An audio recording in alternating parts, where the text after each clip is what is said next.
el segmento anterior sobre las declaraciones que hizo el presidente ruso Vladimir Putin sobre el hecho de que si Europa estaba o que Rusia estaba lista. Estas declaraciones causaron alarma en Europa, en los distintos líderes europeos, en esta tensión que ya existe entre Europa y la Unión Europea. Es parte de lo que también vamos a analizar esta tarde. Por supuesto, sigue en el estudio la profesora Mirna Yonis Lombano, analista internacional. Y en este punto, profesora, también estas declaraciones de Vladimir Putin son muy llamativas, ¿no?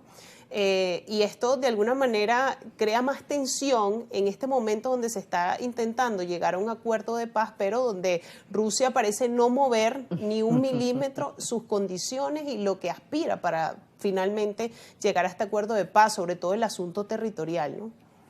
Bueno, es que los estilos de negociación marcan esa pauta, ¿no? No es que sea la única, no es el único formato, no es el único estilo de negociación, pero sin duda hemos podido observar que en el caso de las grandes potencias, en particular en este caso Estados Unidos o de Rusia o de China, que dentro de su, digamos, neutralidad muy particular también asume unas posiciones de poder y posiciones más o menos firmes, pues esta actitud declarativa, llamémoslo así, de Putin no son sino los estilos de negociación. Se negocia desde la posición más avanzada para que el retroceso, o si tiene que ceder en algo, no sea tanto, sino ha logrado ganar un terreno adicional, ¿no? Y a eso ha estado jugando desde el inicio, es decir, las distintas localidades en donde se ocupó territorialmente a Ucrania, las localidades donde se organizaron los referéndums para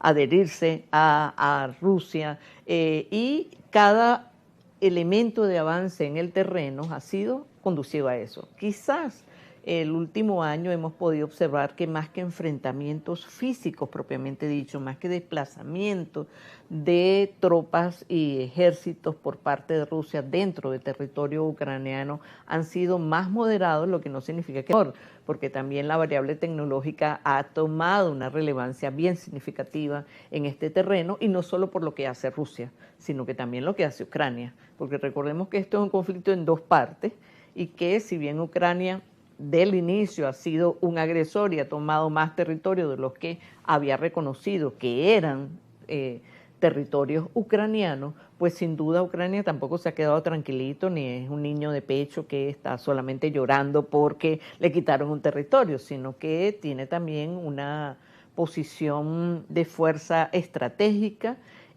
Lo que pasa que es mucho más débil, porque sin duda está condicionada a las ayudas, a los apoyos que recibe tanto de Estados Unidos, que fue mucho mayor en el gobierno anterior que en el actual con el señor Trump, y en el caso de Europa también, ¿no? Porque esos son los contrapesos de Rusia en cierta medida de ese juego estratégico que hay en Europa. Entonces, en ese sentido, Zelensky ha estado tratando de que Europa le brinde mayor apoyo, viendo que la posición de apoyo de Estados Unidos es más presionándolo a negociar, ¿verdad? Presionándolo a negociar en unas condiciones que considera desventajosas, porque significaría ceder, ¿verdad? Y en esa medida, pues Rusia entonces asume con mayor fuerza, no solo en el terreno, sino desde el punto de vista discursivo, desde el punto de vista declarativo, pero también desde el punto de vista tecnológico, porque vuelvo a insistir en esto, el uso de drones, el uso de informáticas, el uso de mecanismos de infiltración de las redes sociales, el enviar documentos. Ojo, esto lo hace Rusia y esto lo hace Ucrania. No caigamos en que el niño débil no hace, solo que está en una posición de mayor desventaja de la que puede tener Rusia, pero está utilizando ambos actores, es decir, tanto Ucrania como Rusia están utilizando tecnología de alta gama que obviamente no tenían los conflictos anteriores, y quizás no tenían conflictos como también están en el terreno en el caso de Gaza, o sea, una cosa mucho más cruenta, más específica, y sin embargo vimos la parte tecnológica, ¿verdad? Entonces, en este caso hay movilización física, de hombres, movilización física, de armamento, pero mucho más la acción a través de esos adelantos tecnológicos, en donde pueden lanzar misiles, en donde pueden lanzar cohetes desde una distancia mucho más larga y generar el impacto que han tenido recientemente, como se vio en el propio centro de las localidades, afectando oficinas administrativas, pero también afectando población civil. Profesora Mirna, aquí hay un elemento que es clave en todo este conflicto, que es la OTAN, que además aquí entra en juego la relación entre Europa y Estados Unidos. En el 2019, Emmanuel Macron decía que la OTAN tenía muerte cerebral y parece que Ucrania revive la Alianza Atlántica, pero ahora con la llegada de Donald Trump al poder, ahora Europa tiene que replegarse, ocuparse de su gasto militar, que recientemente han decidido aumentar el gasto militar. El tema Han sido presionados a aumentar el gasto militar, dado que Estados Unidos le dijo, si quieres que te ayude, asume tu responsabilidad también. Y una propuesta a que Europa se ocupe de su propia seguridad. Es la posición un poco de Donald Trump. Claro. Entonces, ¿cómo entender el conflicto a la luz de esto? ¿Qué papel juega la OTAN? Porque además es una digamos, los argumentos más firmes de Vladimir Putin con respecto a la OTAN ahí en su zona de influencia. Sí, pero recordemos que para la audiencia estas son las herencias históricas de inicios del siglo pasado, o mitad del siglo pasado, porque la OTAN surge de este mundial como una manera de contrabalancear el peso que tenía no Rusia en ese momento, sino la Unión Soviética, que había logrado ganar terreno y que queda consolidada con la paz que se establece a partir de 1945. Situación que cambia ya después del 89, satélites bajo un control militar, político, diplomático, como los que tenía pues sigue teniendo una gran influencia cultural, porque una de las cosas que hizo Rusia como parte de la Unión Soviética era también exportar su lengua, su cultura, en cada uno de esos territorios. De manera de que no ha sido fácil el que la influencia rusa haya desaparecido, no solo en Ucrania. Recordemos que se hicieron, para quienes ven el programa, se hicieron varios referéndums en esos estados en esos territorios que hoy forman parte o que se los considera Rusia como parte de él, se hicieron unos referéndums que obviamente tenían unas ventajas para ganar porque eran parte de las migraciones que se ubicaban en estos territorios y que venían del territorio ruso propiamente dicho. Así que digamos la posición que tiene Putin en este momento es una posición de hecho desde el terreno, desde la ganancia y desde la ventaja que le da estar cerca, cosa que si bien es cierto Europa está cerca, el contrapeso que están buscando los europeos es la ayuda de los Estados Unidos. Pero esa ayuda de los Estados Unidos ha variado en su estrategia porque dice, bueno, sí, yo los puedo ayudar, pero no como padrinos, sino como socios, ¿verdad? Lo que significa también un impacto fuerte sobre el gasto público, fuerte sobre los sistemas de defensa militar y civil que se están implementando en los propios países europeos, que esos son costos. Es decir, hacer simulacro, tomar previsiones en términos de lo que son estos depósitos de prevención para tener alimentos, medicinas, etcétera. Todo eso son gastos y son gastos que de dónde salen, tanto del comercio como de los impuestos a las personas, ¿verdad? Sean personas nacionales o sean de los trabajadores que están allí, de los que se mueven por Europa, y tener también a una población que ha migrado, que ha salido, ha sido como un éxodo de Ucrania porque salieron despavoridos con todo lo que fue la ocupación rusa de esa parte más fronteriza que tiene Ucrania, ¿no? Así que no es nada fácil, pero la posición de Rusia es la posición desde el poder, desde el terreno, desde la ocupación, y va a pedir que le respeten eso, ¿no? Entonces, Ucrania lo que está, y son las posiciones encontradas que se tienen, porque hasta donde parece la información, porque nosotros no estamos en un cuartico por ahí viendo lo que señalan, ¿verdad?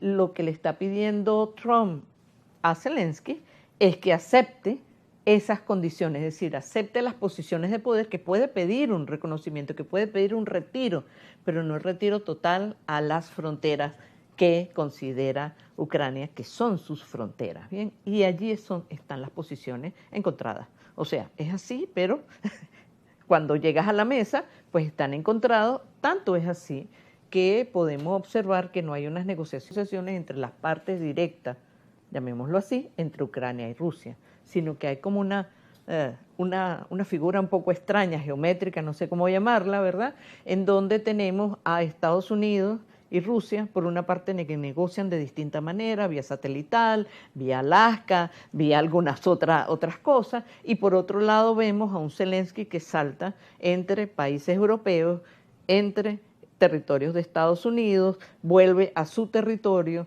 y están como en esa mesa, en esas rondas de negociaciones que no terminan de tener un saldo porque son posiciones encontradas, es decir, no son posiciones que tienen puntos de conciliación hasta ahora. Y por eso el juego está trancado, por eso Trump presiona a Zelensky para que acepte, pero Zelensky le dice, bueno, pero ya va, o sea, aceptar es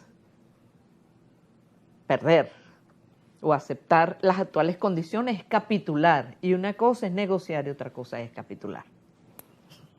Y aquí además la presión de Trump tiene que ver con esta promesa de campaña de que que él podía terminar con el conflicto entre Rusia y Ucrania en 24 horas, así que queda ver cómo estas negociaciones... Igual que la del Medio Oriente, igual es que así. Cualquiera de los conflictos es mucho más que una llamada telefónica. Eso a lo mejor podía preverse hace algunos siglos que con lanzar una cañonera, con eso ya quedaba resuelto. Ya no es una llamada, nunca lo fue a través de una llamada, aunque muchos, digamos, cúspides de conflictos se resolvieron por aquel famoso teléfono rojo que supuestamente existía para las llamadas entre Estados Unidos y la Unión Soviética. Pero nunca ha sido sencillo, nunca ha sido inmediato y nunca ha sido una manifestación de intención de paz el lograr la paz, sino que es compleja y hoy en día mucho más compleja todavía. Y parecía además mucho más compleja lograr el alto al fuego y, bueno, una paz temporal. Lo vemos en el Medio Oriente. En Gaza y se Lo ha vemos en el Medio Oriente, más. exactamente. Hubo una declaración que fue aceptada por las partes inclusive, porque no fue algo que dijo Estados Unidos, que dijo Francia, y sin embargo no habían pasado 24 horas cuando ya se tenía. Ciertamente, no es sencillo, en eso coinciden la mayoría de los analistas y bueno, al parecer a Donald Trump la realidad le explotó un poco en la cara con respecto a este conflicto, profesora Mirna. Bueno, me toca despedir la entrevista, pero por supuesto agradecerle por acompañarnos, por brindarnos esta claridad con este análisis tan completo. Muchísimas gracias. Gracias a ti. Escuchaban entonces a la profesora Mirna Yonis, analista internacional, profesora de la Universidad Central de Venezuela, poniendo sobre la mesa distintos elementos que están alrededor del conflicto entre Rusia y Ucrania y más recientemente estos intentos de negociación, estas acciones que se han hecho para finalmente lograr una paz. No sabemos si esto será posible, pues estaremos muy pendientes de las actualizaciones que se vayan dando alrededor de este conflicto. Hacemos una pausa y ya regresamos con más de Brújula Internacional.